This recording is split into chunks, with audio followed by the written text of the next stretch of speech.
Bienvenue au premier colloquium CI, qui est aujourd'hui organisé conjointement avec celui de l'IMT. Nous avons l'honneur d'inaugurer cette série de colloquiums avec un exposé de Edward Powells. Edward est membre de l'IRIT depuis 2015. Il a obtenu son doctorat en 2013 sur des thèmes de machine learning et de bioinformatique à l'École des mines de Paris. Et avant de rejoindre l'IRIT, il a effectué 2 postdoctorats, le premier au LAS et le second au Technion en Israël, sur des questions d'optimisation. Ces domaines d'application concernent l'intelligence artificielle au sens large. Il s'intéresse en particulier à l'apprentissage automatique et à l'optimisation numérique. Ses travaux lui ont permis d'obtenir la médaille de bronze du CNRS en 2020. Et Edouard est co-animateur de l'équipe projet CIMI AOC avec Laurent Risser. Il est membre du comité d'organisation du séminaire SPOT. Il est également membre de la chaire Anity Large Scale and Optimization AI portée par Jérôme Bolt dans le cadre du programme IA certifiable. Et enfin, il est co-responsable du parcours de master IMA, Interaction de l'informatique et des mathématiques pour l'IA, qui ouvrira en septembre prochain. Edouard va aujourd'hui nous parler de non-spoof algorithmique différenciation et je tente une traduction, mais tu diras si c'est bon, différenciation automatique non régulière. Je ne sais pas si c'est exactement le bon Oui, terme. ça me va bien. Moi, j'ai tendance à dire non lisse, mais Alors non lisse, c'est encore mieux. Allez, je te laisse la parole et merci encore d'inaugurer cette série. bien. Merci beaucoup. Merci pour cette belle introduction, puis merci de me recevoir pour présenter mon travail. Je dois dire que je suis un peu impressionné. Voilà, donc j'ai essayé de faire un exposé qui, dans sa première moitié, est plutôt introductif et rentrer dans les détails d'une contribution récente dans la seconde partie, pardon. Donc, je vais faire l'exposé en français et mes slides sont en anglais. Voilà, différenciation algorithmique non lisse. La motivation sous-jacente, c'est lié à l'utilisation des réseaux de neurones et donc on va commencer par parler des réseaux de neurones. Donc tout ça, c'est un travail conjoint avec mon collègue Jérôme Bolt, donc qui est à Toulouse 1 et qui s'occupe de la chaire qui a été mentionnée en introduction. D'accord. Donc voilà le plan. J'espère qu'on aura le temps de voir un peu tout ça. D'abord, parlons de ce que c'est que les réseaux de neurones et avant tout, parlons de ce que c'est que de l'apprentissage. L'objectif de ce qu'on appelle ici supervised machine learning, j'appelle ça apprentissage en français, apprentissage artificiel, c'est de reproduire un phénomène physique, donc par exemple une décision automatique, décider si dans une image il y a un chien ou un chat. La spécificité du problème d'apprentissage, c'est que cette décision, elle peut se faire sur la base d'exemples. C'est-à-dire qu'on ne va pas programmer ou décider en dur ce que c'est qu'un chien, on va pouvoir utiliser des exemples pour comparer. Donc, on a accès à ces exemples et c'est le problème d'apprentissage en général, c'est sa spécificité. Donc, il y a tout un tas d'approches pour faire ça. Et nous, aujourd'hui, ce qui va nous intéresser, c'est un certain type d'approche qui va concerner des modèles paramétriques. Donc, on va avoir en fait des classes de fonctions paramétrées qui vont, disons, des images dans les labels chien ou chat. Et le but, ça va être de régler les paramètres pour prédire correctement. Et le problème de réglage de ces paramètres, très, très souvent, il se formule comme un problème d'optimisation mathématique, d'optimisation numérique. Et donc voilà, moi je suis un optimiseur et ce que je fais, ça s'applique essentiellement à la résolution de problèmes d'optimisation dans le cadre de l'apprentissage. Donc ça, c'est le cadre un petit peu général. Et il se trouve que depuis les années 2010, les réseaux de neurones, c'est un des modèles qui est les plus en vogue pour résoudre ce type de problème. Donc, comment ça se manifeste? La première observation, c'est que ces réseaux de neurones, ils sont maintenant incontournables dans beaucoup d'applications, donc par exemple en vision artificielle, mais aussi en traitement du langage, en traitement du signal. Incontournables dans le sens où ce sont eux qui produisent les résultats les plus satisfaisants. L'usage a explosé à la fois dans l'industrie et également dans le monde académique. Donc, pour vous donner un exemple, j'enseigne un cours d'introduction au réseau de neurones depuis 2 ans, chose que je n'aurais pas du tout prédit en arrivant à l'université en 2015. Je ne pensais pas que c'était quelque chose qui allait arriver aussi rapidement. Donc, c'est une classe de modèles paramétriques pour résoudre des problèmes d'apprentissage. Cela dit, c'est une classe très particulière qui a beaucoup de spécificités, qui en fait quelque chose de vraiment à part, de vraiment spécial parmi tous les problèmes qu'on peut rencontrer en apprentissage. Donc, il y a vraiment une communauté importante et des questions scientifiques très spécifiques liées à ces réseaux de neurones. Pourquoi est-ce qu'on a les réseaux de neurones maintenant? Pourquoi est-ce que depuis 2010, on on entend parler de ça de plus en plus. Donc, il y a un premier facteur, donc c'est difficile de dire en détail, mais on peut parler de facteurs qui expliquent ça. Donc, un premier facteur, c'est l'histoire de la recherche. Les idées qui sont sous-jacentes au réseau de neurones, pour certaines, sont relativement anciennes. Ça date des années 50 essentiellement. Et il y a eu des développements qui ont été faits au cours de la deuxième moitié du XXe siècle. Donc, je ne vais pas rentrer dans les détails, mais disons qu'il y a pas mal de recherches fondamentales qui ont été faites là-dessus. Qu'est-ce qui s'est passé en conjonction de ça? Eh bien, depuis disons, 2010, on a de nouveaux éléments qui sont à prendre en compte. Donc, par exemple, l'amélioration des machines de calcul qui permettent de faire des calculs plus rapidement, essentiellement, et adaptés pour ce type de problème. La disponibilité de grandes quantités de données. Donc, pour entraîner ces réseaux, il faut beaucoup de données. Et donc, c'est quelque chose qui est aujourd'hui disponible, mais qui n'était pas forcément avant. Et un autre facteur qui, je pense, est vraiment important, c'est les efforts du secteur privé pour développer des librairies open source, des logiciels open source qui permettent d'utiliser ces réseaux et de les développer, de les étendre de manière relativement simple. Et je pense que c'est un facteur qui explique vraiment en partie pourquoi est-ce que beaucoup de monde utilisait ça, c'est qu'il y a des librairies efficaces qui permettent de le faire. Donc ici, vous avez une illustration, un processeur GPU, donc pas un processeur, une puce GPU. Donc à l'origine, c'était pour du calcul pour faire des images, du graphisme, qui a été détourné et qui se trouve être très efficace dans le cadre de l'utilisation des réseaux de neurones. Donc ce genre de puce permet de faire les calculs beaucoup plus rapidement. Je vous ai mis ImageNet, qui est un jeu de données maintenant un petit peu classique de vision, et TensorFlow, qui est une des librairies les plus communes pour l'entraînement de ces réseaux, dont on reparlera sans doute juste après. OK, donc qu'est-ce que c'est qu'un réseau de neurones? Traditionnellement, on parle de réseaux de neurones, on a tendance à les représenter sous forme d'un graphe. Donc, ici, vous avez un graphe. Et ce n'est pas n'importe quel graphe, d'accord? Ça va être un graphe qui va avoir certaines contraintes, il va être sans cycle, il va être dirigé. Donc, on parle de DAG en anglais, Directed Acyclic Graph. Pourquoi? Parce que ça induit un ordre partiel, il y a une notion de successeur, de prédécesseur ou parent children éventuellement. Et donc, ça permet de modéliser essentiellement n'importe quel programme. On peut représenter un programme comme un graphe de calcul, et en particulier, on peut représenter un réseau de neurones comme un graphe de calcul. Chaque nœud, ça va être une fonction paramétrée, non linéaire, dont les arguments sont les parents, les nœuds prédécesseurs. Donc, j'ai des entrées qui arrivent à chaque nœud, et à chaque nœud, j'ai également des paramètres qui me déterminent la sortie.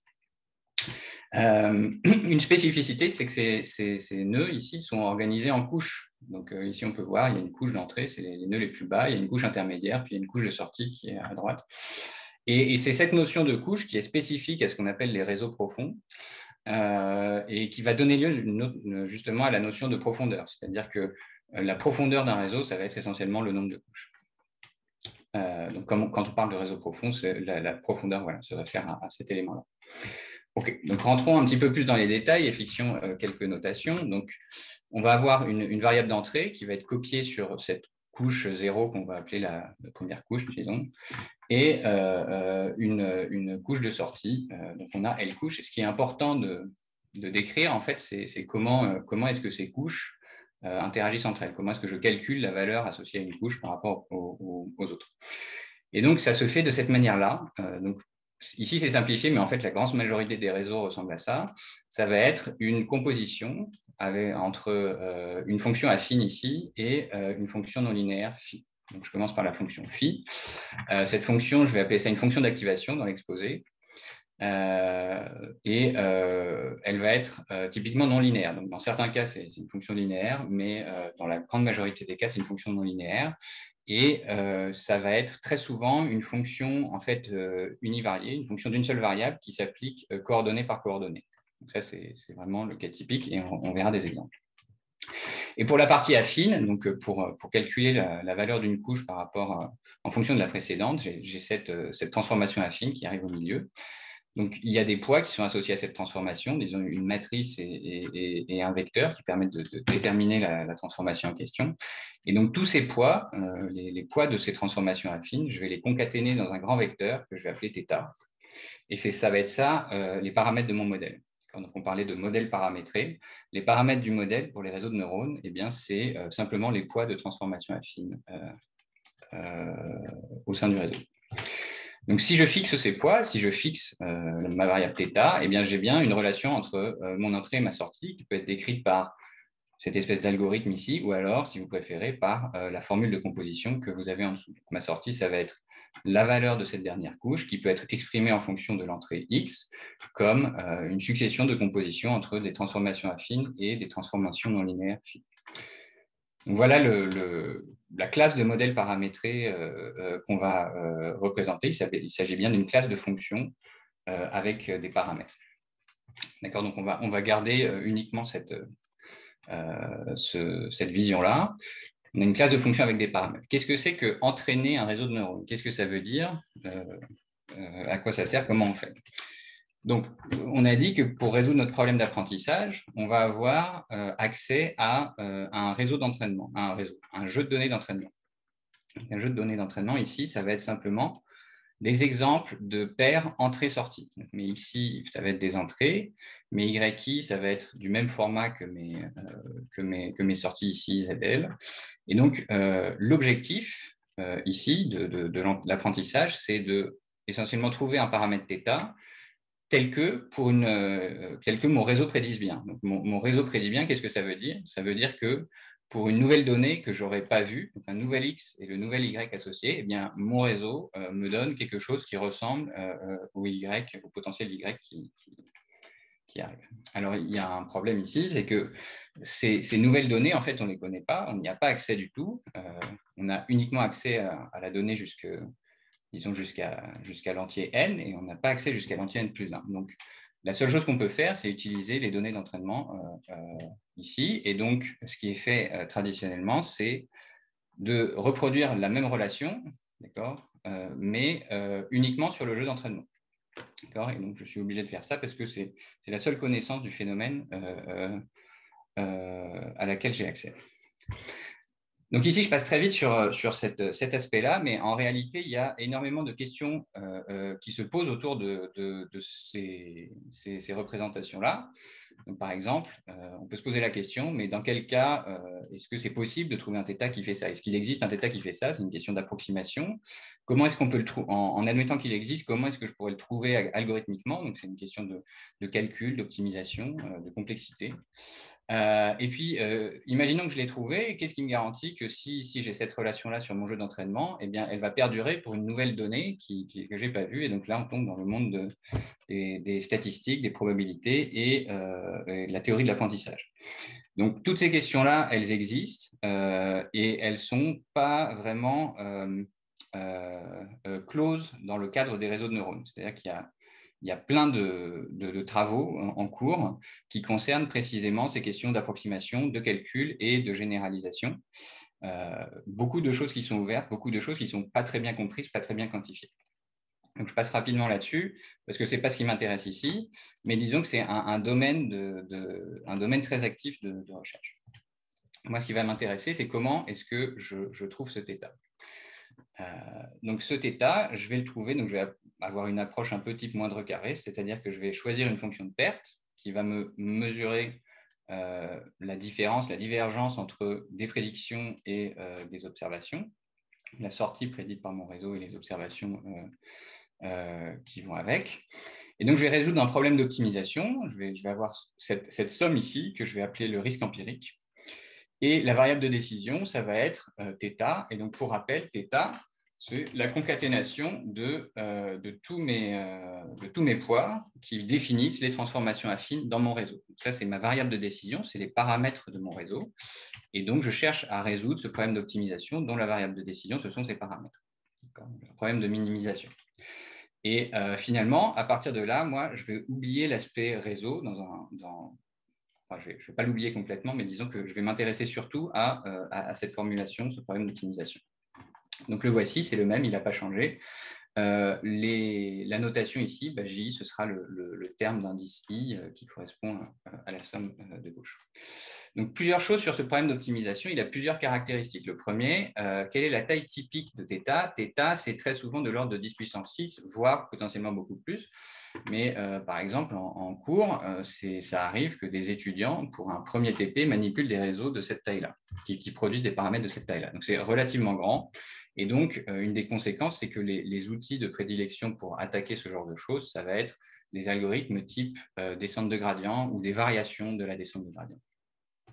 Deuxième quantité qui est intéressante pour décrire ce problème, c'est la taille de la somme. Et cette somme est elle aussi potentiellement très large. Donc, la plupart des jeux de données sur lesquels on travaille, les jeux de données benchmark, disons les plus classiques, c'est de l'ordre de 10 puissance 5 et ça peut être également beaucoup plus. Donc, ça fait deux quantités qui sont grandes et qu'il va falloir traiter numériquement. Donc, pour traiter la grande valeur de n, eh bien, l'approche un petit peu, disons l'approche la plus répandue, je pense que c'est 90% des gens qui font des réseaux de neurones utilisent ça. On voit en fait la somme finie qu'il y a ici comme une espérance contre le tirage donc uniforme sur les premiers entiers de 1 à n d'un indice. D'accord, donc je vois cette somme finie comme c'est un risque empirique, c'est exactement l'espérance sur ce tirage-là. Et donc ça va motiver l'utilisation d'algorithmes type approximation stochastique. Donc cette espérance, je peux la voir comme quelque chose en fait qui est trop gros, que je ne sais pas calculer, donc je suis obligé d'approximer par échantillonnage. Donc je vais prendre ce qu'on appelle des mini-lots, le terme mini-batch ici, ça va être un mini-lot. Et l'idée, c'est de sous-échantillonner, c'est-à-dire que j'ai trop de termes, et donc au lieu de faire des pas de descente de gradient sur l'intégralité de ma somme à chaque itération, eh bien, je vais simplifier, je vais me choisir des indices uniformément sur les entiers de 1 à n, ils vont être indépendants, et à chaque pas, en fait, eh bien, je vais faire un pas de gradient, à chaque itération, je vais générer une suite de paramètres dans l'espace de mes paramètres, qui satisfait la récurrence suivante. Donc, à chaque itération, je vais suivre moins la direction du gradient. Et ici, ce n'est pas moins la direction du gradient de J, mais bien le J indice IK que j'ai choisi aléatoirement, l'indice correspondant à l'indice que j'ai choisi aléatoirement. Donc, c'est une variation autour de la descente de gradient. On peut voir ça comme une descente de gradient brutée, dans le sens où, en espérance, si je fixe θk ici, eh bien, en espérance sur le tirage de IK, eh bien, je fais bien un pas de gradient en moyenne. Si je prends l'espérance sur ce tirage-là, je trouve le gradient de J. Donc, en moyenne, je fais ce qu'il faut, mais j'ai un bruit qui est lié au fait que j'approxime ce gradient moyen par un tirage aléatoire. D'accord, donc ça c'est une première chose et c'est une des premières techniques qui est très très largement répandue pour l'entraînement de réseaux de neurones. C'est lié à la grande taille. Deuxième spécificité, le calcul du gradient. Comment est-ce qu'on calcule ce gradient? Et il faut se souvenir ici que le gradient, il va être lié à cette fonction f. Et donc si je reviens en arrière, la fonction f, elle a cette structure de composition qui est un petit peu ennuyeuse. Donc, on peut éventuellement le calculer à la main, mais c'est relativement pénible. Donc, ce qui est utilisé, ce qui est mis en place, c'est cet outil qu'on appelle la rétropropagation. Donc, qu'est-ce que c'est que la rétropropagation? C'est simplement une technique de calcul qui permet d'obtenir un gradient. Et plus précisément, ça va être une technique qu'on appelle la différenciation algorithmique et encore plus précisément la différenciation algorithmique dans son mode alors on va dire backward, je ne sais pas comment on dit en français, disons dans le sens inverse. Donc, voyons juste ce que c'est un petit peu que la différenciation algorithmique pour comprendre un peu ce qu'il y a là-dedans. Alors, c'est quelque chose qui est vraiment à l'interface entre les mathématiques et l'informatique, et l'objectif, c'est le calcul numérique. Donc, c'est un outil de calcul numérique. Ça date essentiellement des années 70 et ça a connu un essor assez important dans les années 80, notamment pour l'entraînement de réseaux de neurones. Donc, on peut voir la différenciation algorithmique comme une implémentation automatisée des règles de calcul, des règles de calcul différentielles. Donc, comment est-ce que je dérive la composition d'une fonction? La composition de deux fonctions, pardon. Donc, ça se passe comme ça. Donc, si j'ai une fonction qui est donnée sous la forme d'une composition, je peux calculer son gradient ici en multipliant, essentiellement en composant les jacobiennes.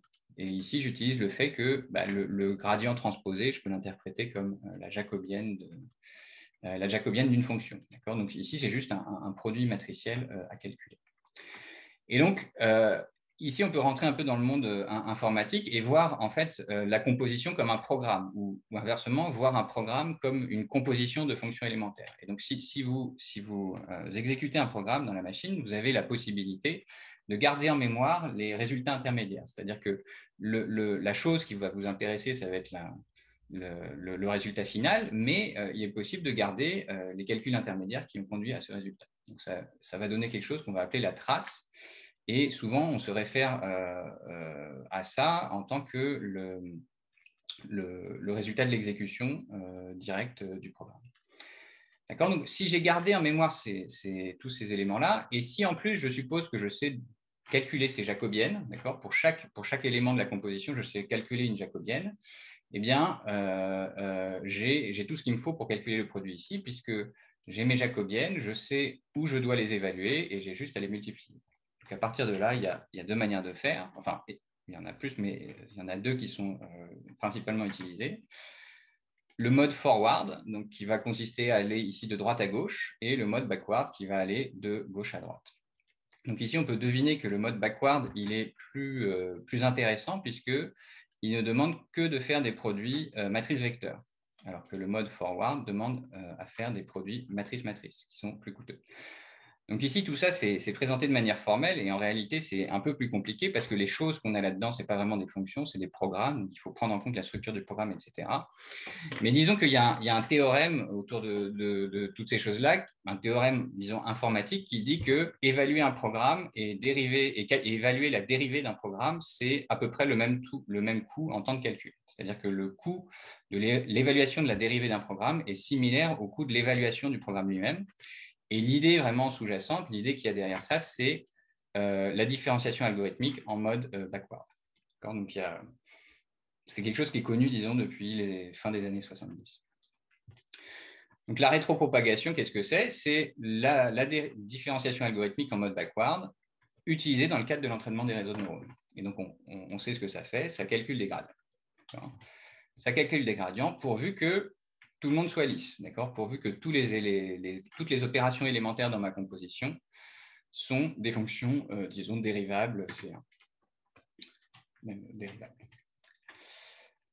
Donc, résumons un petit peu l'entraînement des réseaux de neurones. Comment est-ce qu'on fait pour entraîner un réseau de neurones? La première chose, c'est de définir une structure, de définir un modèle. Donc, on va choisir une structure, ça va être le nombre de couches, la structure du graphe, si vous voulez. Et il faut choisir également les fonctions d'activation, les non-linéarités dans le réseau. Alors, tout ça, ce n'est pas décrit par des structures de données compliquées avec des graphes, etc. En fait, en réalité, ce qu'on fait concrètement, c'est juste écrire un programme numérique. Donc, c'est un programme, ça ressemble à du MATLAB ou du NumPy, selon ce que vous utilisez. C'est un programme numérique qui décrit la relation entrée-sortie et l'aspect graphe est complètement caché par l'aspect programmation. Vraiment, c'est un exercice de programmation, pas un exercice de structure de données compliquée. Comment est-ce que je vais entraîner mon réseau une fois que je l'ai défini?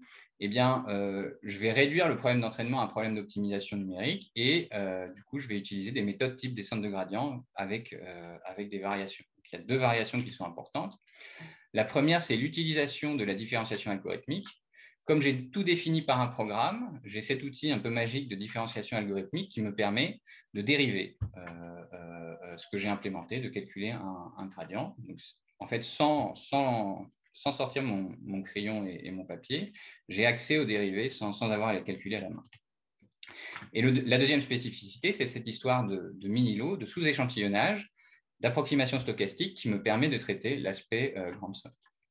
Et donc, la conjonction de ces deux facteurs, c'est vraiment ce qui est au cœur de ces librairies dont on a parlé un petit peu. Donc, on a parlé un peu de TensorFlow. PyTorch, c'est un concurrent. Que font ces librairies? Essentiellement, elles permettent de décrire les réseaux de neurones avec des programmes de manière assez transparente pour l'utilisateur.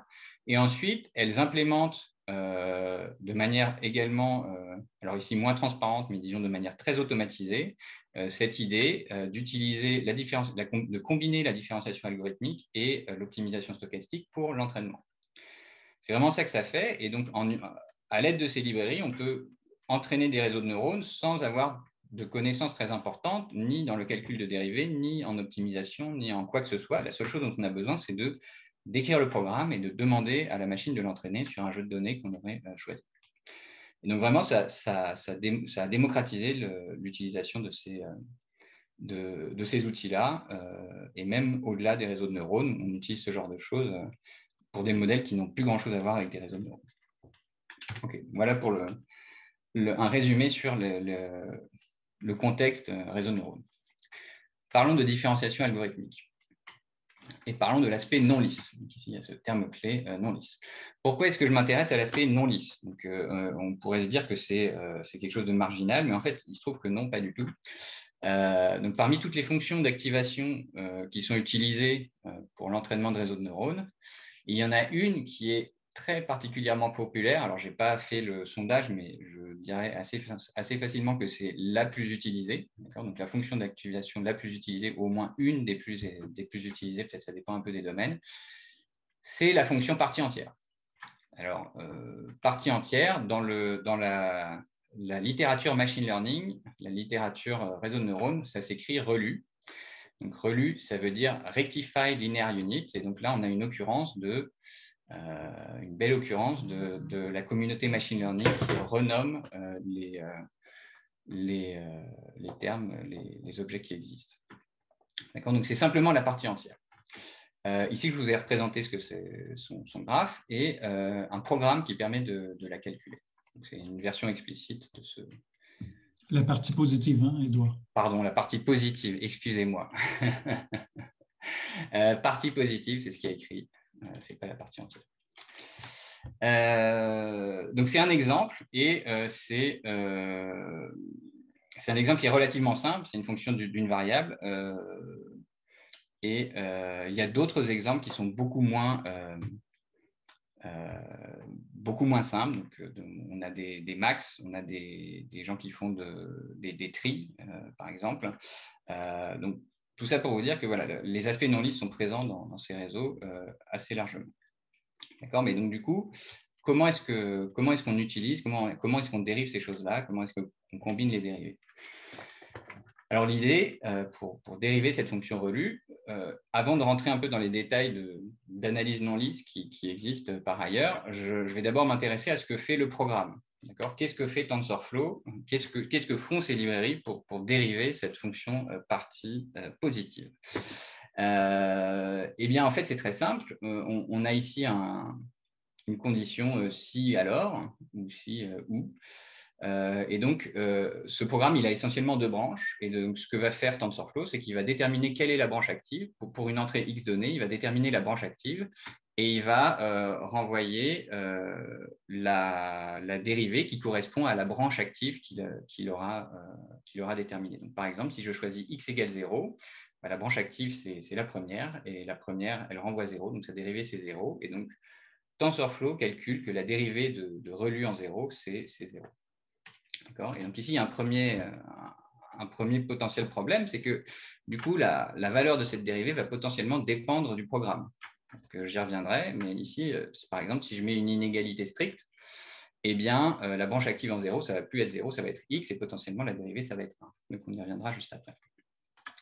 Bon, admettons, TensorFlow dit la dérivée de ReLU en 0, c'est 0, et comment est-ce que j'implémente ma rétropropagation avec ça? Eh bien, je prétends simplement que ma fonction ReLU est dérivable en 0, que sa dérivée c'est 0, et j'implémente les règles de calcul telles qu'elles existent, telles que je les implémenterai avec une dérivée, une réelle dérivée, disons, une dérivée au sens mathématique.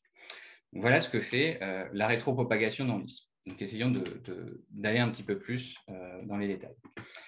Donc, la première chose qui est importante, c'est cette idée-là que la différenciation algorithmique, c'est une opération sur les programmes et pas sur les fonctions. Alors, qu'est-ce que ça veut dire? Un programme, on a dit, ça va être la donnée d'une fonction sous la forme d'une composition. Donc, ce n'est pas uniquement la fonction, c'est la fonction et sa structure de composition en fonctions plus élémentaires, disons. Et ici, je vous ai donné deux exemples de deux fonctions donc, qui sont mathématiquement équivalentes à la fonction relue, dans le sens où elles renvoient la même chose. Mais en revanche, la structure de composition qui me permettent d'aboutir à ce résultat, ce ne sont pas les mêmes. Ce n'est pas les mêmes calculs, ce n'est pas la même formule, si vous voulez. Et du coup, ça a une conséquence sur la différenciation algorithmique, qui est que lorsque je vais dériver, lorsque je vais demander à TensorFlow de dériver ces choses-là, eh bien la dérivée en 0 va changer. Dans le premier cas, je vais avoir 1, dans le deuxième cas, je vais avoir 1. C'est pas si problématique que ça, parce que, en fait, d'un point de vue de l'analyse non lisse, je pourrais imaginer que n'importe quel nombre entre 0 et 1 ferait l'affaire. Mais dans le monde non convexe, en fait, il peut se passer des choses beaucoup plus pathologiques qui sont liées au phénomène que je fais apparaître ici. Donc, j'ai cette fonction, je l'appelle 0. Et pourquoi je l'appelle 0 ? Je l'appelle 0 parce qu'elle calcule 0, en fait. C'est une constante, elle renvoie une constante qui est égale à 0. Mais la manière dont elle renvoie cette constante est bien particulière. Et vous avez ici le code, en fait, qui génère la figure qui est au-dessus. C'est une fonction simple, elle renvoie 0, mais il y a un phénomène ici un mauvais alignement des choses qui fait qu'elle renvoie 0 d'une manière très particulière. Et donc, si je demande à TensorFlow de dériver cette fonction-là, il va me dire que la dérivée, c'est quasiment partout, c'est 0, mais en 0, il va me dire c'est 1. D'accord ? Et donc ici, ce 1-là, c'est celui-là qui m'intéresse. Il renvoie 1. La raison pour laquelle il renvoie 1, il n'y a aucune interprétation variationnelle de ce 1-là. D'un point de vue de l'analyse, ce n'est pas 1, c'est 0. Donc ce 1-là, c'est vraiment un pur artefact du mode de calcul.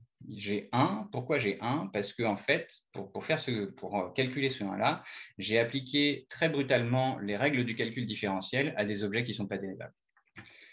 Et une fois que j'ai ça, je peux jouer encore plus et modifier la dérivée calculée par TensorFlow de manière plus ou moins arbitraire à un nombre de points que j'aurais choisi à l'avance. Et par exemple, je peux créer des points critiques artificiels. Donc, si je reviens ici, tous les points qui sont présentés en bleu, c'est des points où artificiellement, je fais calculer à TensorFlow une dérivée nulle. Et si je reviens à la descente de gradient, imaginons que je fasse de la descente de gradient sur cette fonction sinus et que je n'ai pas de chance du tout, j'initialise en un de ces points où la dérivée est calculée comme étant nulle. Eh bien, si à la place du véritable gradient, de la véritable dérivée, j'utilise cette chose que j'ai calculée, eh bien, en fait, je vais rester bloqué là où j'ai initialisé. Si je n'ai pas de chance et que j'initialise là-dessus, je ne vais pas bouger. Pourquoi ? Parce qu'il va me dire que la dérivée est nulle, essentiellement. D'accord. Donc, résumons un peu tout ça. Qu'est-ce que c'est que la rétropropagation ? On l'a déjà vu, c'est une implémentation efficace des règles du calcul différentiel. Et donc, en tant qu'implémentation des règles du calcul différentiel, son domaine de validité, c'est le même que celui des règles du calcul différentiel, c'est celui des fonctions dérivables. Cependant, en pratique, donc la rétropropagation est très largement utilisée avec des fonctions non lisses, des objets non lisses. Et comme on l'a vu, c'est source d'artefacts qui ont l'air assez pathologiques. C'est cette chose-là qu'on a essayé de comprendre. Et donc, plus précisément, on essaye de comprendre ce que calcule la rétropropagation dans ce cas de non lisse et l'impact de ces artefacts, ou en tout cas essayer de comprendre également ce qui va nous intéresser in fine, c'est-à-dire les algorithmes d'optimisation. On essaye de comprendre un petit peu ces deux choses-là. On peut présenter cette question de la manière suivante. Donc, on se souvient que la différenciation algorithmique, c'est une opération sur les programmes. Et encore une fois, un programme, c'est une composition, c'est une fonction donnée sous la forme d'une composition, et pas directement sur les fonctions. Alors, il se trouve que dans le cadre lisse, ça ne pose pas de problème. Pourquoi ? Parce qu'un programme numérique, je peux l'identifier avec la fonction qui calcule. Et il y a cette espèce de résultat, disons, de contrainte qui est liée à la différenciation algorithmique. Donc, si j'applique la différenciation algorithmique à un programme, eh bien, ce qu'elle va me donner, c'est un nouveau programme. Et ce nouveau programme, je peux aussi l'identifier à la fonction numérique, à la fonction qui calcule. Et il se trouve que dans le cas lisse, si tous les objets que je manipule sont lisses, eh bien, je vais avoir un lien au travers de cette identification entre la fonction calculée par le programme initial et la fonction renvoyée par la différenciation algorithmique. Et ce lien, ça va être l'opération de dérivation usuelle. Donc ici, tout va bien. Bien que j'agisse sur les programmes, je récupère en identifiant avec les fonctions qui sont implémentées la dérivation. Et en fait, ce lien-là est complètement cassé dans le monde non lisse. Donc, la différenciation algorithmique va aussi me renvoyer un nouveau programme, mais je n'ai pas de lien entre ce que calcule ce nouveau programme et la fonction de départ. En tout cas, c'est quelque chose qui n'existe pas au moment où on a commencé à se poser ces questions. OK. Alors, parlons un peu d'analyse non lisse et de calcul. On a vu ce que faisait le logiciel. Maintenant, essayons de voir quels sont les outils qui existent qui permettent de traiter ces choses-là. Donc, la première chose, c'est la notion de sous-gradient. Donc, c'est quelque chose qui maintenant est très utilisé dans la communauté apprentissage et optimisation. Donc, il y a plusieurs notions de sous-gradient. Je vais parler d'une ici, celle de Clark. Donc, si j'ai une fonction qui est Lipschitz, eh bien, j'ai un théorème qui me dit qu'elle va être dérivable presque partout. Alors, dérivable presque partout, ça me donne une notion de dérivée qui est intéressante, mais moi, ça ne va pas me suffire parce que comme je vais composer ces objets-là, j'ai besoin que ma dérivée elle soit définie partout. J'ai besoin que l'objet dérivé généralisé que je vais avoir, il soit défini partout. Donc, comment est-ce qu'on fait pour avoir quelque chose qui est défini partout ? La première étape, c'est de prendre une clôture. Donc, c'est sans doute plus compréhensible en français. Je vais prendre toutes les limites des gradients voisins. Donc, je vais rester sur cet ensemble de mesures pleines là où je suis différenciable et je regarde les limites. Et donc, vous avez la formule qui est ici. Ça va être les limites des VK. Avec VK, ça va être des gradients pour évaluer en des points qui sont dans un voisinage de mon point cible X. Donc, cette chose-là, eh bien, ça va avoir comme valeur un ensemble. L'objet de droite, c'est un ensemble, ce n'est pas simplement un vecteur. Et par-dessus ça, donc le sous-gradient de Clark est défini comme l'enveloppe convexe, point par point, de l'objet qu'il y a ici. Donc, la notation, c'est ce symbole qui va être utilisé et je prends l'enveloppe convexe point par point. Donc, la raison pour laquelle il y a une enveloppe convexe, elle est un petit peu technique, mais ça permet d'avoir tout un tas de propriétés intéressantes. Prenons un exemple pour illustrer. Donc, la valeur absolue, elle est dérivable partout sauf en 0. Sa dérivée, c'est 1 ou moins 1. Et donc, en 0, je vais prendre la limite des dérivées voisines, donc c'est des 1 et des moins 1, et je vais faire l'enveloppe convexe. J'obtiens le segment qu'il y a ici. Donc, vous avez une interprétation. La valeur ici, c'est un ensemble. J'ai potentiellement plusieurs dérivées en 0. Et on peut voir ça comme plusieurs tangentes, avec la notion de tangente qui n'est pas très bien définie ici, mais qui correspondrait en fait à des limites de tangentes voisines avec une enveloppe convexe en plus. Alors, tout ça est intéressant, mais il y a un gros souci avec ces objets-là, c'est qu'ils ne sont pas compatibles avec le calcul.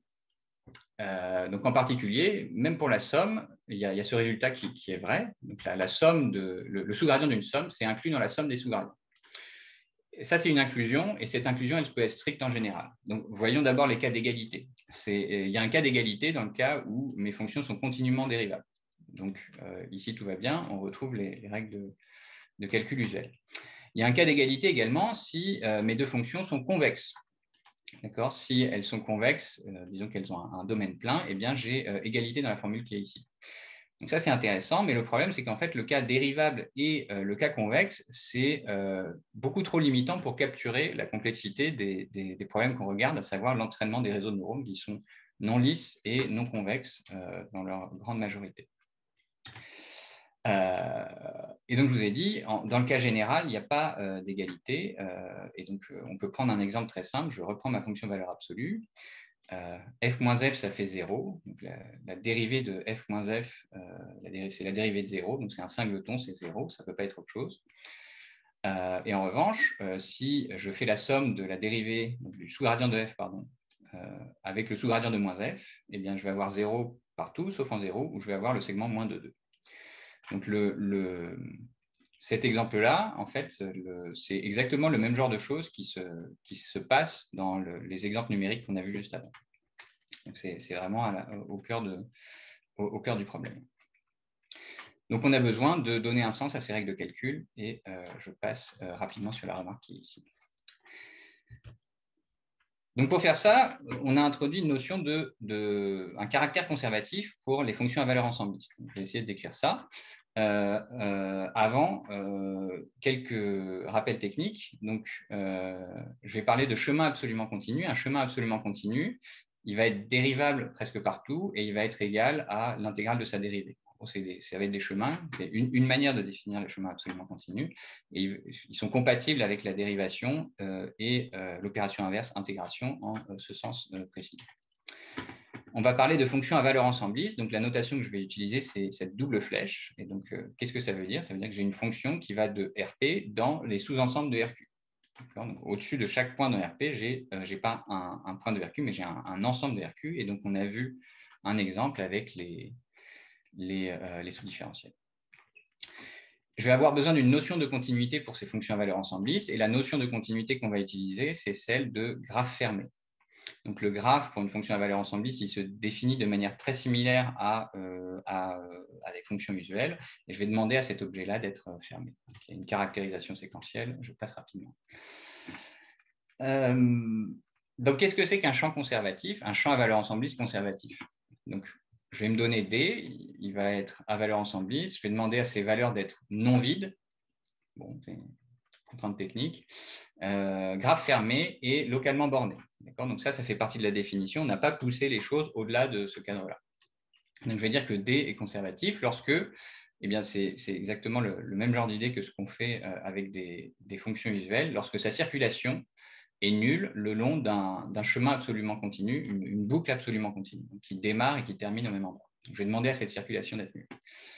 Alors ici, il y a un petit problème, c'est que ce D-là, en fait, on l'a vu, c'est à valeur ensembliste. Donc l'objet qu'il y a là, ce n'est pas un vecteur, c'est un ensemble. Donc, je suis en train d'intégrer un ensemble. Qu'est-ce que ça veut dire? Le sens précis de cette chose-là est le suivant. Dire que cette intégrale est nulle, ça veut dire que pour toute sélection mesurable, V de t qui va être tel que V de t appartient à D de gamma de t pour tout t, je vais demander à V d'être mesurable et de satisfaire cette contrainte-là, alors la circulation, donc l'intégrale ici, va être nulle. Donc ça doit être vrai pour toute sélection mesurable, et l'objet qui est intégré ici, c'est une fonction usuelle. Ici, je n'ai plus d'ensemble, j'ai uniquement des fonctions. Donc ça, c'est la définition de ce que c'est qu'un champ conservatif. Et oui, une précision, ces sélections mesurables existent. L'ensemble des sélections mesurables est non vide, donc il y en a au moins une. Et en fait, ça s'inspire très fortement de la caractérisation usuelle disons, des champs de vecteurs continus qui sont des gradients. C'est quelque chose qui est assez commun. Et donc, de la même manière que pour un champ de gradient, je peux lui associer un potentiel, et bien ici, à nos champs conservatifs, je vais leur associer des potentiels, et la construction est exactement la même. C'est-à-dire que je vais fixer une valeur, disons, à l'origine, et je vais me choisir un chemin qui va être absolument continu, qui va aboutir au point qui m'intéresse. Et en plus de ça, je vais me choisir une sélection mesurable le long du chemin et je vais intégrer cette circulation pour déterminer la valeur en un nouveau x. Et il se trouve que du coup, cette chose-là est bien définie par la propriété de conservativité. J'ai demandé à D d'être conservatif et le fait que D soit conservatif, ça me dit qu'en fait, l'intégrale qu'il y a ici ne dépend ni du chemin ni de la sélection mesurable que j'ai faite. Donc c'est un nombre qui est bien défini, ça me définit de manière unique la valeur de f en x. Et donc, la terminologie qu'on utilise, c'est que f est un potentiel pour D et D est conservatif pour f. OK, donc voyons quelques exemples de champs conservatifs. Si f est C1, alors le singleton gradient, donc on pourrait identifier avec le gradient, mais c'est l'ensemble qui contient un seul élément qui est le gradient, eh bien cette chose-là est conservative pour f. Ça, c'est une vérification intéressante. Gardons en tête que ce n'est pas l'unique champ conservatif pour S. Cette propriété d'être un champ conservatif, ça ne définit pas un objet de manière unique. En fait, il y a toute une classe d'objets qui vont être conservatifs pour F. Autre exemple, si F est convexe, et disons localement Lipschitz, alors de domaine plein si on veut, eh bien, son sous-différentiel va lui aussi être conservatif pour F. Et ça, c'est une propriété qui était connue, je dirais, au moins depuis les années 70, peut-être avant. Mauvaise nouvelle. Parmi toutes les fonctions Lipschitz, eh bien, en fait, la grande majorité n'admet pas de champ conservatif. Alors, mauvaise nouvelle, oui ou non, je ne sais pas. Mais en tout cas, cette propriété d'admettre un champ conservatif, ça définit vraiment une sous-classe propre des fonctions localement Lipschitz ou simplement juste un Lipschitz même. Donc, je vais avoir une sous-classe et en fait, la grande majorité des fonctions qui sont juste Lipschitz n'ont pas de champ conservatif. Donc, je suis en train de restreindre très fortement par rapport à l'ensemble des fonctions Lipschitz, celles que je suis en train de regarder. Donc, du coup, ça me limite tout ce que je peux faire avec ça. Mais parmi les bonnes nouvelles, j'ai une classe de fonctions Lipschitz ou localement Lipschitz pour laquelle le sous-gradient est conservatif. Et c'est une classe très large et qui est, disons, qui capture un petit peu quasiment tous les problèmes qu'on va pouvoir rencontrer dans les applications. Donc, c'est la classe des fonctions semi-algébriques. J'y reviens juste après. Mais donc, du coup, pour revenir à mon exemple du début, une fonction relue, cette fonction partie positive, elle est à la fois convexe et semi-algébrique. Donc, pour ces deux raisons-là, son sous-gradient est conservatif. Et donc, je peux l'utiliser comme un objet conservatif. Donc, rapidement, qu'est-ce que ça veut dire semi-algébrique? Parce qu'on le réutilisera ensuite. Un ensemble semi-algébrique basique, ça va être l'ensemble de solutions d'un système polynomial avec des inégalités et un nombre fini d'inégalités. Ça, c'est un ensemble semi-algébrique basique. Un ensemble semi-algébrique, c'est une union finie d'ensembles semi-algébriques basiques. Donc, c'est essentiellement des choses qu'on peut représenter avec des polynômes et des inégalités. Une fonction semi-algébrique ou une fonction à valeur ensembliste semi-algébrique, ça va être une fonction dont le graphe est semi-algébrique. Ça me définit la classe des fonctions semi-algébriques. Et j'ai, donc évidemment, le premier exemple, c'est les polynômes, mais j'ai plein d'autres choses. Je vais avoir la racine carrée, par exemple, je vais avoir des quotients, la norme euclidienne, la fonction relue, la fonction rang pour les matrices, etc. Donc, il y a quand même déjà énormément de choses. Voilà à quoi ça ressemble, une fonction semi-algébrique un peu typique. Donc, c'est potentiellement non lisse. D'accord, ici, elle est continue. Elle est non lisse, mais elle est non lisse de manière très rigide et très structurée. Et c'est cette propriété-là qui va nous intéresser par la suite. Une petite remarque, parce que on l'utilise vraiment énormément de manière implicite, le théorème de Tarski-Seidenberg qui dit que n'importe quel objet que je peux décrire avec des ensembles semi-algébriques et une formule logique avec des quantificateurs uniquement sur les variables, donc on appelle ça une formule logique du premier ordre, donc, quantification sur les variables et ensemble semi-algébrique, eh bien tout objet que je peux décrire de cette manière-là va être semi-algébrique. Donc ça me donne en fait une condition suffisante assez simple à vérifier pour déterminer si j'ai un ensemble semi-algébrique. Et en particulier, mes fonctions semi-algébriques, eh bien, je peux prendre leur gradient ou leur sous-gradient. Je vais rester dans le cadre semi-algébrique. Je peux faire des minima partiels, je peux les composer. Je vais rester dans le cadre semi-algébrique. En termes de flexibilité, c'est très large. J'ai beaucoup d'opérations qui sont permises et qui me permettent de rester dans ce cadre-là. Et notamment, la plupart des opérations qu'on va implémenter lorsqu'on programme. D'accord. Quelques propriétés des champs conservatifs. Donc, la première propriété, ça va être la relation au gradient usuel. Donc, je vais supposer ici que D, c'est un champ conservatif pour cette fonction f. Et implicitement, donc f, il est dans cette classe, cette sous-classe des fonctions Lipschitz qui admettent des champs conservatifs. Dans ce cas-là, D, ça va être un gradient. Ça va être le singleton de gradient presque partout. Ça, c'est un résultat. Une conséquence de ce résultat, c'est que si D est conservatif pour F, alors le sous-gradient, lui aussi, est conservatif. Donc, au final, une caractérisation équivalente, ça va être simplement que le sous-gradient est conservatif. Et en fait, ça constitue en quelque sorte un conservatif minimal, un conservatif convexe minimal, disons, dans le sens où eh bien, ce sous-gradient va être inclus point par point dans l'enveloppe convexe de D. Et un corollaire, c'est la règle de Fermat. J'ai une condition d'optimalité pour un minimum local, j'ai 0 dans l'enveloppe convexe de T. Donc, j'ai une condition d'optimalité associée à ces champs conservatifs. Je passe sur cette remarque pour venir à ce qui nous intéresse, c'est le calcul. La propriété de conservativité est compatible avec les règles du calcul usuel. Donc, par exemple, je peux faire une combinaison linéaire de champs conservatifs, ça va rester conservatif.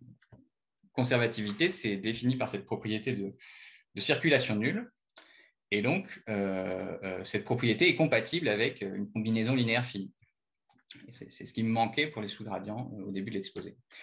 Il y a une notion de jacobienne conservative qui est définie de manière très similaire et de la même manière, en fait, je peux composer ces jacobiennes conservatives et ça va me donner de nouvelles jacobiennes conservatives. Par exemple, je peux faire une somme. Si j'ai F1 et Fn avec chacune un champ conservatif, D1, Dn, eh bien, la somme des champs conservatifs va être conservative pour la somme des F. Donc, si vous vous souvenez, la partie analyse non lisse, cette propriété-là, c'était précisément ce qui me manquait pour, ne serait-ce que pour les sous-gradients et pour la somme. Je ne pouvais pas faire la somme des sous-gradients. Donc ici, je peux additionner les éléments que j'ai.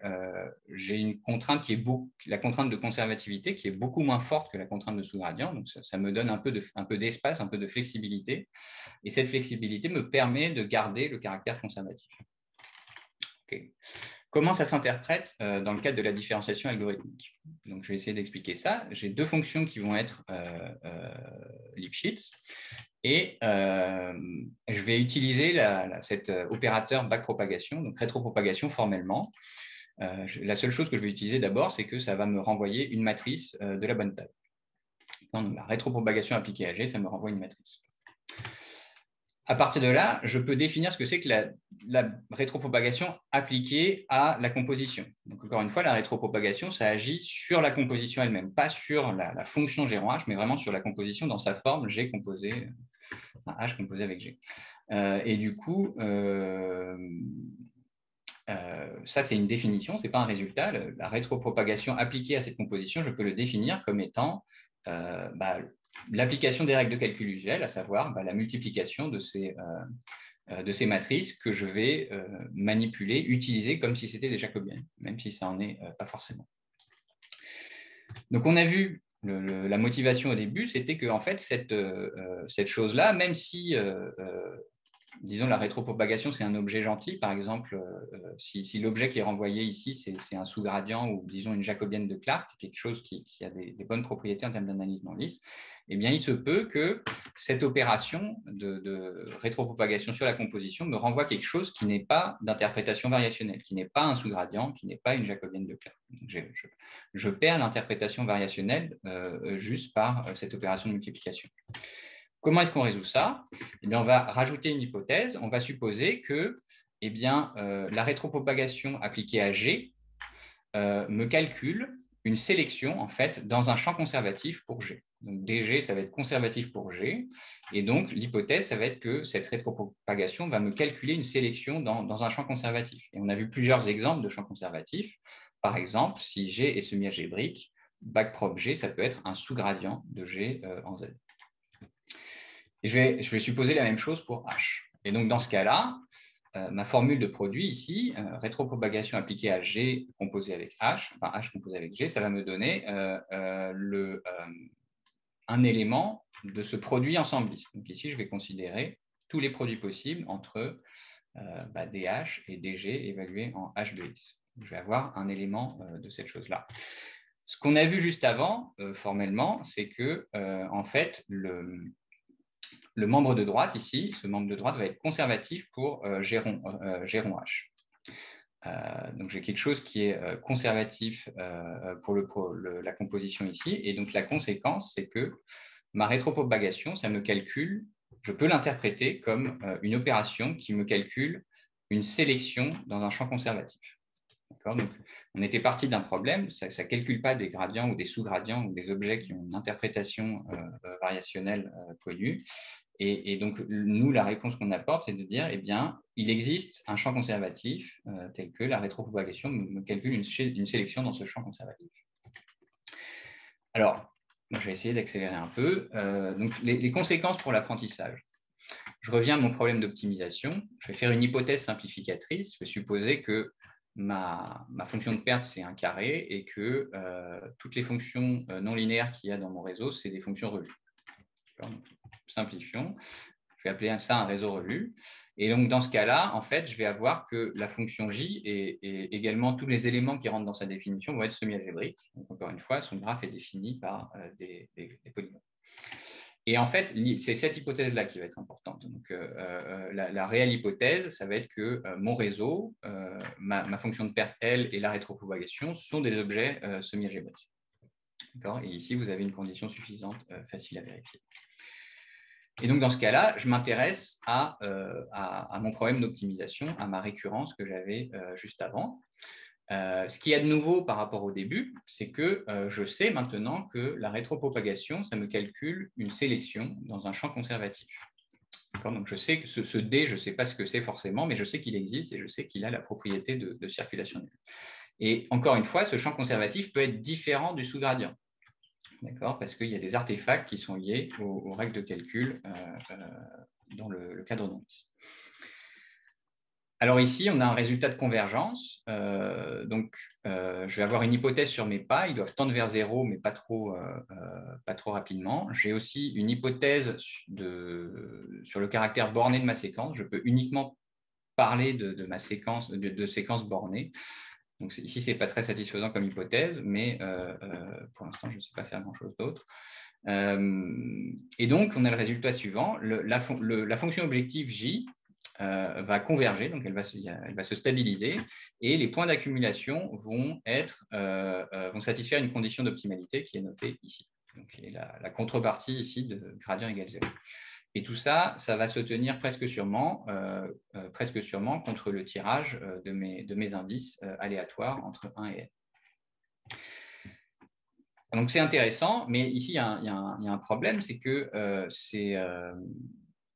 on a vu que j'avais des artefacts qui étaient liés à ces D, et ils pouvaient en particulier générer des points pour lesquels la condition d'optimalité est complètement perd sa nature. Je peux avoir des points qui satisfont la condition d'optimalité, mais ce sont des artefacts. Et donc, en travaillant un peu plus, en fait, on peut montrer que ces artefacts, finalement, les points où je vais avoir des artefacts vont être de mesure nulle. Et si je rajoute un peu d'aléa sur mon initialisation, donc je vais avoir besoin d'aléa sur le premier élément de ma séquence, θ0, et je vais avoir besoin aussi d'un peu d'aléa sur mes poids. Eh bien, donc sous cet aléa-là, eh bien, ce que je vais avoir en plus, c'est que mes points d'accumulation, presque sûrement, vont être critiques au sens usuel. Donc, la question à laquelle on répond ici, en gros, c'est de dire, eh bien, les séquences qui sont générées par ces algorithmes d'apprentissage vont être attirées par des points qui satisfont une condition d'optimalité qu'on caractérise. Maintenant, parmi tous ces points qui satisfont ces conditions d'optimalité, il y en a certains, ce sont des artefacts. Et qu'est-ce qu'on peut dire sur les séquences qui convergent vers ces artefacts? Donc, il en existe. Ces artefacts, on ne peut pas les supprimer, on ne peut pas en toute généralité. Il faudrait rajouter des hypothèses pour dire qu'ils n'interviennent pas. Mais ce qu'on peut dire en plus, c'est que, disons, la vaste majorité des séquences qui sont générées par ce type d'algorithme ne va pas converger vers ces artefacts, mais va converger vers des points qui sont critiques au sens usuel. Donc, je passe rapidement sur l'idée de la preuve. L'idée, c'est d'invoquer les résultats de Benaimov-Bauer-Sorin 2005 qui réduisent en fait cette analyse asymptotique à une étude de Lyapunov d'une inclusion différentielle. D'accord. Donc, on a besoin de deux propriétés essentiellement. Donc, il va y avoir un certain D. Donc, je passe rapidement sur la description de ce D-là, mais il va être lié à ma rétropropagation par l'existence de ces champs conservatifs pour lesquels la rétropropagation me calcule une sélection. Et je vais avoir essentiellement besoin de deux propriétés. La première, c'est la propriété de Lyapunov, à savoir que J décroît le long des solutions d'inclusion différentielle. Ça, je vais l'avoir, ça va être en fait la conservativité et la raison pour laquelle on avait des fonctions absolument continues, des chemins absolument continus dans la définition de cette propriété d'être conservatif, c'est précisément parce que les solutions de l'inclusion différentielle sont cherchées parmi les chemins absolument continus. Et la deuxième propriété, c'est une propriété de type Morsar. Et celle-là, je vais l'avoir, ça va être un résultat qui va être lié au caractère semi-algébrique. Donc, sous l'hypothèse que les objets que je manipule sont semi-algébriques, eh on est capable de démontrer que l'ensemble des valeurs critiques, donc c'est les valeurs de l'objectif J, évaluées en des points qui satisfont la condition d'optimalité, eh l'ensemble de ces valeurs est fini. Ça, c'est lié au caractère semi-algébrique. J'ai plus beaucoup de temps, je vais quand même dire 2 mots sur comment est-ce qu'on obtient ce résultat-là, parce que ça donne une relation intéressante entre la différenciation algorithmique, qui est quelque chose de très numérique, et des propriétés géométriques des ensembles semi-algébriques. Et on va parler de stratification variationnelle. Donc, je ne vais pas avoir le temps de décrire en détail ce dont il s'agit, je vais juste essayer de donner l'idée. Cette notion de stratification variationnelle, elle avait été introduite en 2007 par Bold, Danielidis et Lewis. Et eux, ce qu'ils regardaient, en fait, c'était le sous-gradient, le sous-différentiel de Clark. Et en fait, on s'est rendu compte que cette stratification variationnelle était une caractérisation équivalente de la propriété d'être un champ conservatif dans le cadre modéré, donc dans le cadre semi-algébrique, par exemple. Donc, qu'est-ce que ça veut dire, stratification variationnelle? Donc, prenons un exemple simple, la fonction norme L1, donc la somme des valeurs absolues. Cette fonction, elle est dérivable partout, sauf sur la croix bleue ici. Donc, j'ai un gradient qui est bien défini partout, sauf sur cette croix bleue, c'est une fonction qui est affinie par morceaux, donc c'est facile à calculer. Maintenant, supposons que je regarde sur la branche bleue, la branche de droite ici. Donc, je regarde ma fonction norme L1 et je la restreins à la branche de droite. C'est-à-dire que j'ignore ce qui se passe autour de la branche, je regarde juste ce qui se passe sur la branche. Et bien là, en fait, j'ai une fonction d'une variable. Et j'ai non seulement une fonction d'une variable, mais en plus, c'est une fonction dérivable d'une variable. Donc, bien qu'elle soit non dérivable comme fonction de 2 variables autour de la branche, comme fonction d'une variable sur la branche, où j'ai enlevé le 0 ici, eh bien, elle est dérivable. Donc ça, c'est un premier point. Et un deuxième point, c'est que j'ai un lien en fait, entre l'objet qui est issu de l'analyse non lisse, qui va être le sous-gradient, et l'objet lisse, qui va être le gradient de cette fonction restreinte à cette branche. Et ce lien, il se fait par une projection. Donc, si je regarde au point X ici, le sous-gradient, il va être perpendiculaire à la branche. Donc, sa projection sur la branche, ça va être un singleton. Et cette projection, il se trouve qu'elle est égale au gradient de la fonction restreinte à la branche, vue comme une fonction intrinsèque sur la branche, une fonction d'une seule variable. Et donc, j'ai la même chose sur ces 4 branches. Et ça, c'est l'idée derrière la stratification variationnelle. Donc, c'est d'avoir un objet qui est non lisse, mais qui va être non lisse de manière très structurée, et pour lesquels l'objet sous-gradient a un lien avec les gradients usuels de la géométrie différentielle. Donc évidemment, cet exemple, il est trop simple et une fonction semi-algébrique générale, ça ressemble à quelque chose comme ça. Mais on peut imaginer ce qui va se passer, c'est-à-dire que les branches, en fait, vont être remplacées par des variétés. Au lieu d'être sur des branches toutes droites, je vais avoir des variétés, je vais avoir des notions d'espace tangent, etc. Mais je vais avoir en gros le même genre de relation avec des objets mathématiques un peu plus compliqués. Et on peut imaginer sur cette fonction-là, par exemple, on imagine bien que l'objet que j'ai représenté ici soit non lisse autour de la branche, et bien le long de cette branche qui a l'air relativement lisse, et j'ai l'impression d'avoir quelque chose de lisse. Donc, je vous passe les détails de cette formulation parce que je ne vais pas avoir le temps, et puis je vais conclure. Donc, qu'est-ce qu'on a vu? Les sous-gradients de l'analyse non lisse ne sont pas compatibles avec le calcul, et ça induit des artefacts pathologiques dans l'utilisation de la différenciation algorithmique avec des objets non lisses. Et c'est quelque chose qui est fait de manière très large en pratique. Et donc, pour remédier à ça, on introduit une notion d'objet conservatif, d'objet multivalué conservatif qui est compatible avec le calcul. Et la conséquence qu'on obtient, c'est que la dérivée algorithmique non lisse, sur la base de champs conservatifs, renvoie des champs conservatifs. Et en particulier, la rétropropagation, sous des hypothèses assez minimales, va permettre de calculer une sélection dans un champ conservatif. La conséquence algorithmique de ça, c'est que lorsque je fais des mini-lots pour l'entraînement de réseaux de neurones, des algorithmes stochastiques pour l'entraînement de réseaux de neurones que je combine avec la différenciation algorithmique non lisse, je vais avoir un comportement asymptotique qui va être similaire à ce que j'observe dans le calice, à savoir une stabilisation de l'objectif et une convergence vers des points critiques que je sais caractériser. Voilà, donc j'ai déjà dépassé le temps. Je vais m'arrêter ici. Je vous remercie de m'avoir écouté. Et puis, s'il y a des questions, je veux bien essayer d'y répondre. C'est moi qui applaudis pour tout le monde. Bravo. Merci beaucoup, Edouard. Je crois qu'on ne s'est pas trompé pour un premier exposé. C'était vraiment, au colloquium CIMI, c'était vraiment parfait. Merci beaucoup. Merci. Et donc, comme il est d'usage au colloquium de l'IMT, je vais d'abord proposer aux étudiants de master ou aux étudiants en doctorat et doctorants de poser la première question s'ils le souhaitent. Et puis, s'ils sont trop timides, eh bien, on passera à l'auditoire général. Donc, n'hésitez pas à ouvrir vos micros et à poser des questions si vous le souhaitez.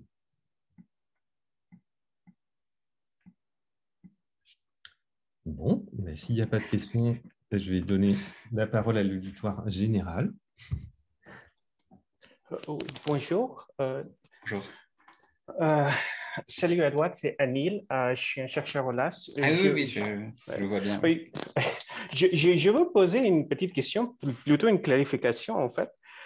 Donc, l'exemple, la motivation que tu as pris, c'est un ReLU composé avec les fonctions affines, n'est-ce pas? Oui, c'est ça, oui. Donc, moi, je le vois que c'est une fonction convexe conjuguée avec les fonctions convexes. Oui. Donc, la composition reste convexe. Oui. Et donc, et aussi Lifshitz. Et oui. pour les convexes, Lifshitz functions, tu as dit que le conservative field, c'est le même que sous différentiel. Oui. D'accord? Donc, je n'ai pas vu l'avantage pour tes applications d'utiliser le conservative vector field par rapport au sous-différentiel classique. OK. Alors, c'est très simple. C'est-à-dire que pour faire une combinaison linéaire de fonctions convexes, oui. Pour qu'elle reste convexe, il faut que les poids de la combinaison linéaire soient positifs. Donc, je peux faire des combinaisons linéaires, mais uniquement à poids positif. Je ne peux pas faire moins dans le monde convexe. Ah bon? Moins une fonction convexe, c'est une fonction concave. OK, parce qu'il y a des combinaisons. OK. Voilà. Donc, si je fais moins une fonction convexe, c'est une fonction concave. Et justement, ce qui casse le calcul, c'est la combinaison du caractère convexe et concave. Donc, si j'ai que du convexe ou que du concave, ça va.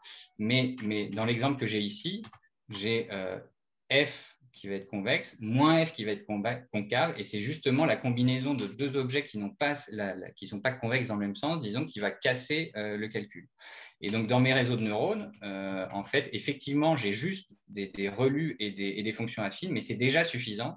Parce que mes fonctions affines, je n'ai aucune contrainte dessus. Je n'ai aucune contrainte sur le signe. Oui, il n'y a pas de contrainte positive. Okay. Voilà, c'est ça, exactement. OK. Et donc, en général, la fonction G que tu dérives, ce n'est pas nécessairement convexe, en fait. Ah non, mais justement, voilà. Alors, donc, si je reviens au problème d'optimisation qu'il y a ici, en fait, ce problème-là n'est pas convexe. Okay. Et la non-convexité, elle est induite par, en fait, ces combinaisons de fonctions, même qui peuvent être convexes, mais par des calculs qui cassent la convexité du résultat. OK, donc, et après, quand tu fais les analyses de Lyapunov, par exemple, le transformant 34 que tu as eu, donc en fait, tu n'as pas les bonnes propriétés qui vient de monotonicité qui vient de ce différentiel d'une fonction convexe. Donc, qu'est-ce qui t'aide dans l'analyse pour montrer la convergence? Pour montrer le caractère Lyapunov, c'est-à-dire? Oui. Eh bien, justement, en fait, donc j'ai, je reviens à oui, exactement ici. Voilà, mais mes solutions, donc je vais regarder les solutions d'une inclusion différentielle. Oui. Ces solutions, elles vont être absolument continues. Ça, je suis d'accord. D'accord. Et donc, la propriété de conservativité, elle me donne une relation entre les fonctions absolument continues et l'objet que je regarde. Donc, si je reviens à la définition de la conservativité, en fait, donc c'est ici, hop, est-ce que j'y arrive? Voilà. Ici, je vais demander à ce que cette intégrale-là soit nulle. Oui. Le long, alors, ce n'est pas cette propriété qui va m'intéresser, pardon, c'est celle-là surtout. Je vais avoir un lien entre la fonction et l'intégrale ici. Et ici, moralement, le VT, en fait, eh bien, ça va être si je regarde une solution de l'inclusion différentielle, je peux prendre pour VT le gamma point. Si gamma ici, c'est une solution de l'inclusion différentielle, d'accord, donc j'ai le droit de prendre n'importe quel chemin absolument continu, donc je peux prendre gamma solution de l'inclusion différentielle. Donc ça veut dire quoi? Ça veut dire que gamma point, eh bien, c'est un élément de D de gamma presque partout. OK. D'accord, ou plutôt un élément de moins D de gamma. Donc ça veut dire que ici, pour V, je peux prendre gamma point. Et donc je me retrouve à intégrer la norme au carré de gamma point. Okay. Et donc j'ai une propriété de décroissance et en plus, je vais avoir décroissance stricte parce que, enfin, décroissance stricte en dehors des points critiques. Donc, si je n'ai pas 0 dans l'enveloppe convexe de ça, eh bien, j'ai décroissance stricte parce que j'intègre quelque chose de positif. Donc, la propriété de Lyapunov, en fait, elle vient du caractère conservatif.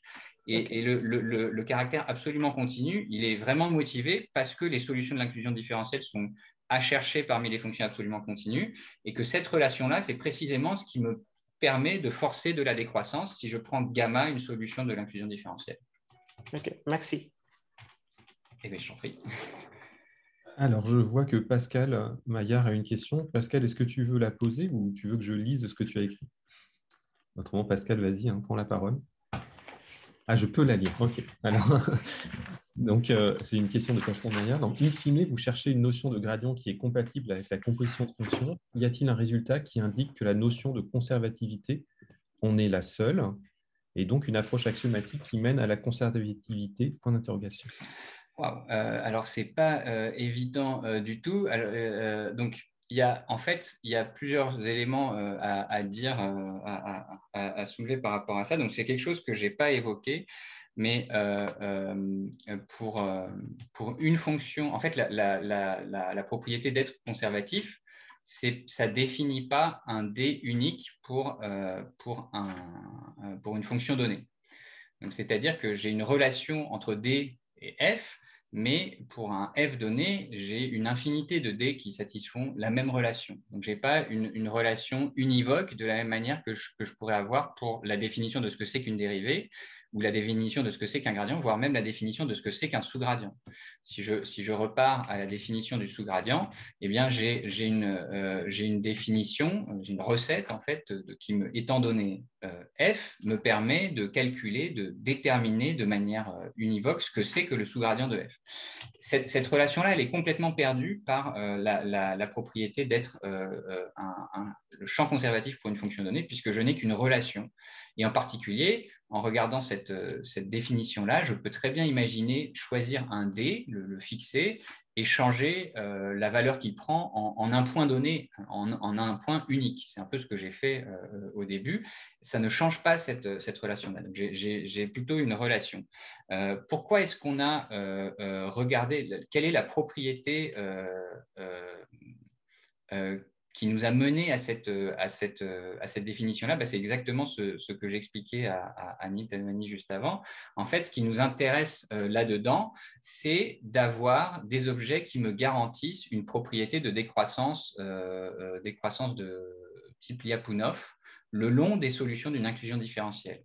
Donc, ce dont j'ai besoin, en fait, c'est d'un objet tel que la généralisation du flot de gradient me permet de garder la propriété que l'objectif décroît le long de ce flot et qui décroît strictement en dehors des points critiques. Donc, c'est cette propriété-là dont on avait besoin. Donc, voilà, c'est les deux éléments qui sont importants. Après, au niveau axiomatique, la troisième chose qui est importante, c'est la compatibilité avec le calcul. Donc, la première chose dont on a besoin, c'est cette propriété en fait, la seule chose dont j'ai besoin, c'est une décroissance type Lyapunov le long des solutions de l'inclusion différentielle. La deuxième chose, c'est pouvoir faire des additions, pouvoir faire moins multiplié par un nombre négatif, pouvoir faire des compositions. Et ça, c'est les deux choses dont j'ai besoin. Et alors, je ne suis pas sûr de pouvoir dire de manière très claire que cette propriété d'être conservatif, c'est la seule notion qui permet d'avoir ces deux choses-là. Mais non, ça, je ne peux pas dire très certainement. Un dernier point de réponse, on pourrait imaginer en fait avoir à la place d'une relation entre un D et une fonction, ici, donc ce n'est pas défini de manière univoque, D, on pourrait se poser la question, est-ce qu'il existe une opération définie de manière univoque sur F qui me détermine un unique D? Et donc, la seule réponse, et qui soit compatible avec le calcul, qui me maintienne la décroissance type Lyapunov et qui soit compatible avec le calcul. Et il se trouve qu'en fait, intrinsèquement, les objets de l'analyse non lisse ne sont pas compatibles avec le calcul. Donc, on a un peu regardé ça et on peut se convaincre assez rapidement qu'un objet type sous-gradient qui serait compatible avec le calcul et qui maintienne une interprétation variationnelle forte avec une définition univoque, eh bien, ça doit être plus ou moins dégénéré. Voilà, j'espère que ça donne des éléments de réponse. Merci. Une autre question? Bon, mais si pas d'autres questions, merci beaucoup encore, Edouard, et bravo pour cet exposé. Donc, encore tout, je vais applaudir tout seul encore une fois. Bravo. Super. Mais merci de m'avoir reçu, hein, c'est vraiment un plaisir. Et puis, bien, donc, vous retrouverez l'enregistrement, on vous transmettra le lien bientôt. Je vous souhaite une bonne fin d'après-midi. Voilà, Edouard, il y a des gens qui te remercient sur la partie conversation. Parfait, merci. Et je vous souhaite un très bon week-end à toutes et à tous. À très bientôt pour le prochain colloquium. Bon week-end à tous.